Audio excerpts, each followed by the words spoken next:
মাশাআল্লাহ, মারহাবা। বর্তমানে বাংলাদেশে যে পরিমাণ মাহফিল হইতেছে, বেঈমান মানুষ, বেনামাজি মানুষ, শত্রু মানুষ সব বালা হইয়া যাইব। প্রত্যেকটা এলাকায় গ্রামে মাহফিল করার জন্য খুঁজা মাইগা আমরা যেই টাকা কালেকশন করি, মনে আশা নিয়ে যে কালেকশনটা করি, ভালো একটা বক্তার কথা শুনে মানুষ হওয়ার জন্য, আমল করার জন্য, হালাল হারাম বুঝার জন্য।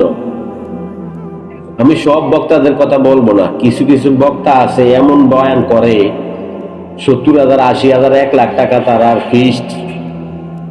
70-80,000 টাকা যদি একটা বক্তার ফিস হয়, তার চোখের নজর কি কোরআনে থাকে? কোরআনে নিল তো ঘুরিয়া টাকার কাছে এলা, টাকাটা সামনে ঘুরে দুইশের কথা কয় আর সময় চায়, সময় শেষ হইলে তো টেয়ারা পাইলেন। কি মাহফিল করে ভাই? যারা এমন মাহফিল করে তাদেরকে বলছি, তোমরাও খোদার কাছে একদিন দায় দিতে হইবে।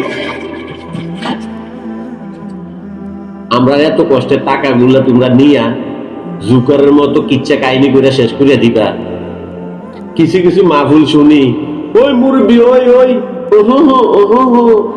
আবার কয় বুঝছে না নতুন নতুন।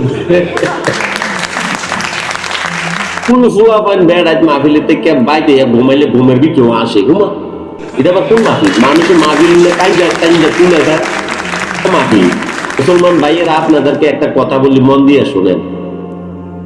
প্রত্যেকটা এলাকায় গ্রামে যে মসজিদ গুলো আছে, যে মসজিদের ভিতরে জুমার নামাজ পড়া, ওই ইমাম সাহেব আমরা 7,000, 8,000, 10,000 টাকা বেতন দেই। একটা সংসারের ভিতরে 10,000, 15,000 টাকা খরচে হয়। ওই অল্প সময়ের ভিতরে জুমার নামাজের ভিতরে ইমাম সাহেব যে বয়ানটা করে, এই বয়ানটার সময় তারা বয়ান করে না।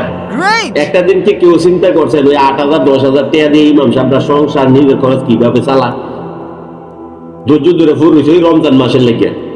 আমার বাপের কফরও, আমার বাপের কফরও, মার কবরও যারা ছড়াইলে কটা টেয়া পাইব, এ টেয়া দেয় দোয়ার পরে 50 টাকা, কেউ 100 টাকা। ইমাম সাহেবরা কত ধৈর্য, আর আমরা কেমন মানুষ আমরা চিন্তা করি না। আরে 1,00,000, 1.5 লাখ টাকা দিয়ে যেই বক্তারা আনো, সেই বক্তারা কি শুক্রবার ইমাম সাহেবের সমান বয়ান করে? জুমার নামাজের আগে দিয়ে যে বয়ানটা ইমাম সাহেবেরা করে, চ্যালেঞ্জ করেন, এই বয়ান টাকা ইমাম সাহেবরাও করে না।